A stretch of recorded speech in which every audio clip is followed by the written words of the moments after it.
ঢাকা জেলার অন্তর্গত বাড্ডা থানাধীন মধ্য বাড্ডা টু উত্তর বাড্ডা প্রধান সড়ক এটি। পশ্চিম পাশে বাড্ডা হাই স্কুল সহ রয়েছে গুলশান বাড্ডা লিংক রোড, আর পূর্ব পাশে রয়েছে আদর্শনগর।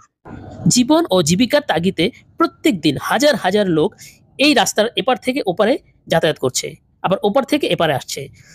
কিন্তু অতীব দুঃখের বিষয় এখানে একটি ফুট ওভার ব্রিজ নেই, যে কারণে এখানকার লোকজন খুবই জীবনের রিস্ক নিয়ে এভাবে চলন্ত গাড়ির সামনে থেকে রাস্তা পার হচ্ছে। আর এ কারণেই এখানে প্রতিদিনই ঘটছে দুর্ঘটনা। মধ্য বাড্ডা এবং উত্তর বাড্ডার মাঝখানের এই অংশটিতে কোনো রকম ফুট ওভার ব্রিজ নেই। বর্তমানে এই অংশটিতে একটি ফুট ওভার ব্রিজ অত্যন্ত প্রয়োজনীয় একটি বিষয় হয়ে দাঁড়িয়েছে।